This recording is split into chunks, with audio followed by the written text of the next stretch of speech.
Alors, c'est une vidéo qui me touche personnellement. C'est quelque chose qui, pour moi, est très important. Et j'ai eu, je sais pas, j'ai eu vraiment envie d'en parler avec vous parce que, parce que oui, je pense que plusieurs personnes vont se reconnaître dans cette vidéo. On va parler de personnes qui vous défendent réellement. Et ça brise énormément. Donc, grandir sans personne pour vous défendre, ça vous transforme, ça va vraiment modifier la façon dont vous ressentez la sécurité, la façon dont vous ressentez la colère, la façon dont vous ressentez aussi la solitude. Et surtout, ça laisse une orage qui est sourde, qu'on n'arrive pas toujours à nommer. Cet orage vient d'un endroit qui est très très clair. On ne m'a jamais défendu. Pas une fois, pas par mes parents, pas par mes proches, pas par ceux qui devaient me protéger non plus, qui étaient censés m'aimer. Et cette blessure-là, elle va laisser une trace qui est bien plus profonde qu'on ne peut l'imaginer. Et parce qu'elle ne vient pas d'un acte de violence, elle vient d'un vide, elle vient d'un silence, elle vient d'une absence de réaction face à votre détresse. Et cette absence, elle est très détruisante. Et elle va créer un monde intérieur où rien n'est sûr. Un monde où même quand on souffre, personne ne vient. Et c'est de là que naît cette vraie détresse. C'est pas juste la peur, c'est pas juste la douleur, c'est un mélange qui est une confusion de solitude, de désespoir qu'on ne comprend plus. Ce moment où, quand on est enfant, que vous étiez avec vos parents et vous regardez autour de vous en silence et puis vous cherchez un regard apaisant, vous cherchez à être défendu, vous cherchez un mot, un geste, et il n'y a rien. Il n'y a rien que des visages neutres, des gens qui vont détourner les yeux, ou pire, des gens qui vont valider ceux et celles qui vous blessent. Et cette absence de défense va créer un message brutal qui s'inscrit au plus profond de nous. C'est « je suis seul, personne ne viendra ». Et je ne mérite pas qu'on me défende. Et c'est ça, la blessure. C'est pas juste ce qu'on vous a fait, c'est le fait qu'on vous a laissé le vivre seul, dans l'indifférence, dans le silence, dans une forme d'abandon qu'on ne sait même pas nommer. On n'a pas les outils pour faire ça. Mais le corps, lui, il n'a jamais, jamais, jamais oublié. Donc, grandir sans défenseur, quand on est enfant, quand on a besoin, c'est à cet âge qu'on a besoin de plus que la nourriture presque. En fait, j'exagère, mais c'est aussi important que la nourriture. C'est aussi important que d'avoir un toit et même de l'amour. On a besoin de savoir que quelqu'un va nous protéger, qu'un adulte va dire non quand c'est acceptable, quand c'est inacceptable, pardon, qu'un regard va se lever pour nous défendre quand on est attaqué, qu'une présence va se placer entre nous et le danger. Mais pour certaines personnes, ce n'est jamais arrivé. Et au contraire, on a été moqués ou dévalorisés ou isolés. Et souvent, ceux qui auraient dû nous défendre ont préféré ne rien faire. Au pire, ont gardé des liens même avec ceux qui nous blessaient, comme si notre douleur ne comptait pas. Et ça, dans la tête d'un enfant, ça ne fait pas seulement mal. Ça crée une logique à l'intérieur de soi qui est très, très dévastatrice. Ça veut dire que si une personne ne m'a pas défendu, c'est que je ne le mérite pas. Et donc, cette croyance-là, ça ne reste pas figé que dans l'enfance. C'est un filtre, c'est une base émotionnelle sur le reste de votre monde et ça va transformer tout le reste de votre vie. Et ça donne naissance à quoi? À un paysage émotionnel très, très difficile à comprendre, mais qui est parfaitement logique quand on remonte à la source. Donc, vous allez ressentir la honte. Quand on n'a jamais été défendu, on commence à croire que c'est moi le problème. C'est pas l'abuseur, c'est pas le parent, c'est nous. Et donc, cette honte, elle n'est pas liée à une faute réelle parce qu'on peut avoir honte d'avoir fait quelque chose et c'est légitime, mais c'est une honte d'exister, une honte d'être ce que l'on est. Et ce que l'on est, c'est celui qu'on ne défend pas. Et pourtant, souvent, les gens vont défendre d'autres personnes. Et donc, il va y avoir une grande colère qui est en nous, finalement. Il va y avoir une rage qui vit à l'intérieur, incroyable, mais qu'on ne s'autorise pas non plus à vivre parce que crier, revendiquer, dire « j'ai mal, pourquoi vous ne me défendez pas », ça ne fait qu'empirer la situation. On l'a déjà fait, personne n'est venu, on a encore plus ridiculisé ce qu'on ressentait, alors on va retenir cette rage constamment, on va ravaler, on va compenser ailleurs dans d'autres choses, mais le corps, lui, va rester en feu. Et ça crée une confusion morale incroyable, parce que quand ceux qui devaient nous aimer valident ceux qui nous blessent, le cerveau d'un enfant, il ne sait plus à qui faire confiance. Et même à l'âge adulte, on continue d'être attiré vers des gens qui ne nous choisissent pas. Des relations qui sont extrêmement floues, qui sont injustes et qui sont froides, parce que ce qu'on a appris à appeler la normalité, ben c'est ça. Alors, on peut avoir beaucoup de sabotage relationnel à l'intérieur de ça, parce que quand on croit qu'on ne mérite pas d'être protégé, on finit souvent par refuser même les liens qui sont sains, parce qu'on a peur de déranger, parce qu'on a peur d'être abandonné, à nouveau, comme on l'a été dans l'enfance, ou par la loyauté. Loyauté à quoi, Sandra? À la souffrance qu'on connaît depuis toujours. Étrange, hein? Alors, tout ça, je dis que c'est extrêmement logique. C'est pas parce que vous êtes brisé, c'est parce que le système nerveux, votre mémoire émotionnelle, vos premières expériences de lien, tout ça, ça a appris que personne ne va venir. Et à partir de là, votre corps s'est adapté. Donc, il va construire un monde où vous êtes seul, vous êtes en danger, mais il n'y a aucun recours. Est-ce que vous voyez plusieurs liens aujourd'hui? Est-ce que vous faites des liens? Que vous commencez peut-être à en faire, hein? Moi, j'en fais certainement.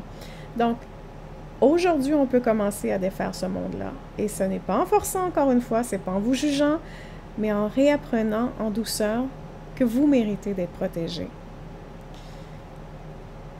J'ai envie de revenir un peu en arrière à vous dire le silence que vous avez vécu dans ce manque de protection.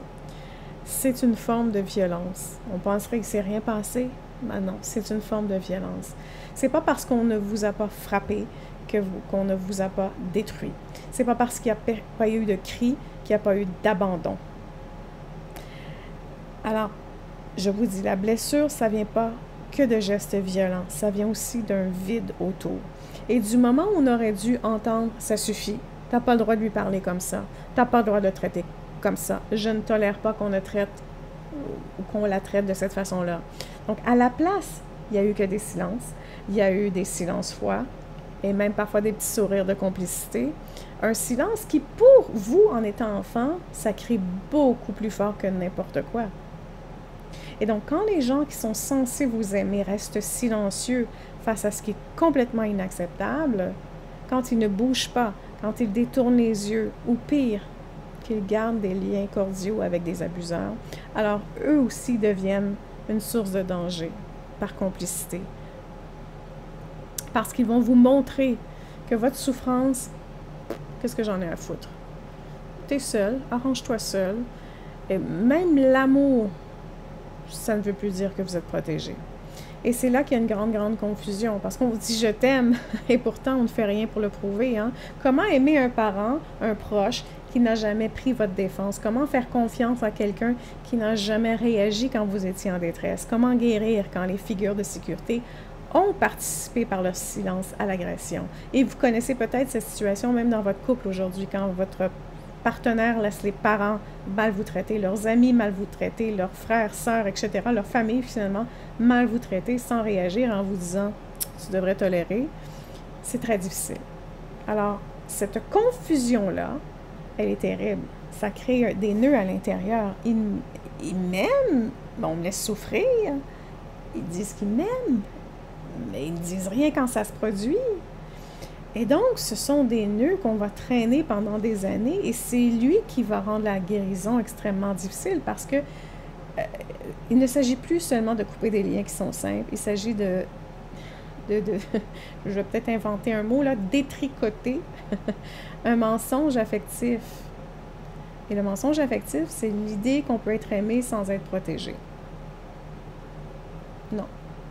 Alors, c'est comme vivre dans une maison où le feu est pris, là, où les murs, ça chauffe, l'air devient respirable, et tout le monde continue de sourire, à prendre le thé en faisant semblant qu'il fait « c'est beau, reste là ». Alors, c'est une maison où vous avez grandi dans cette maison, et vous apprenez une seule chose, je dois me débrouiller seul, même quand ça brûle. Alors, vous pouvez avoir une grande, grande, grande colère et c'est légitime d'avoir cette colère. Et avec les années, cette douleur-là, ça devient une rage. C'est pas une rage destructrice, c'est vraiment une rage de survie, c'est une rage de solitude. Et c'est une colère, ça ne vient pas de nulle part, ça vient du fait que vous avez dû encaisser complètement seul, sans témoin, sans appui, sans personne qui, pour dire en fait, ce qu'on t'a fait, c'est inacceptable et je vais te protéger et je vais être là avec toi. Et donc, cette colère, elle est légitime. C'est normal. Ça mérite d'être entendu, ça mérite d'être reconnu, ça mérite d'être honoré. Donc, vous devez, j'allais dire cajoler, mais vous devez être présente pour cette colère ou à l'écoute de cette colère avec l'idée d'en prendre soin. Voilà. Alors maintenant, qu'est-ce qu'on fait? Bien, cette blessure-là, ça ne se guérit pas juste en parlant. C'est pas une blessure intellectuelle, c'est vraiment une blessure du corps, du cœur, du lien. C'est plusieurs blessures en même temps, je pense. Et ça va se guérir en créant aujourd'hui une nouvelle forme de sécurité qui ne sera pas parfaite, qui ne sera pas magique malheureusement, et qui sera réelle pour autant. Mais ça demande beaucoup de courage, parce que ça ne se fait pas du jour au lendemain. C'est une sécurité dans le corps d'abord, c'est un retour au calme, c'est une respiration, c'est une détente, etc. Donc, c'est un sentiment que je peux rester ici sans danger. Et petit à petit, on apprend aussi à se défendre soi-même. Hein? Je garde plus le silence, je cherche plus la validation des mauvaises personnes, je veux dire. À se donner aujourd'hui ce que personne n'a su offrir hier, parce que oui, c'est profondément injuste. On aurait dû être protégé, on aurait dû être reconnu, on aurait dû être choisi, défendu, entouré, et c'est pas arrivé. Et c'est pas parce que vous ne le méritiez pas, mais c'est parce que les autres ont manqué à leur rôle. Et ça, c'est pas rien. C'est une injustice.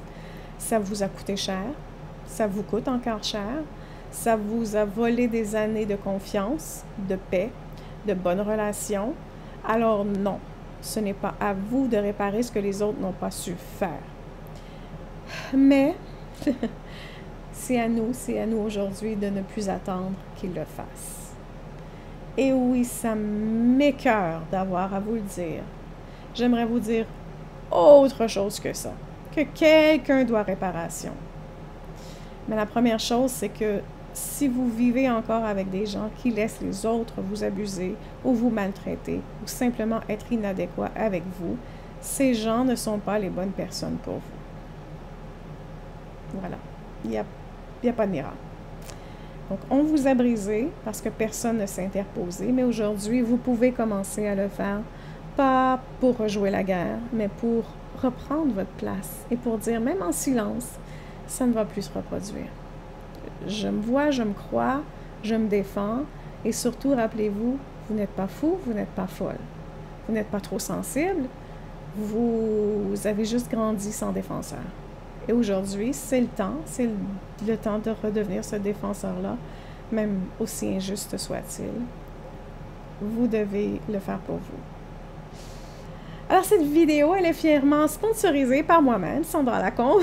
Et le sponsor aimerait vous rappeler autre chose. Ce travail, oui, il est long. Et parfois, je vais être franche avec vous, c'est chiant. Désolée. Mais ça vaut la peine. Il faut le faire. Oui. Quand j'ai pensé à cette vidéo-là, ça fait remonter beaucoup de choses en moi.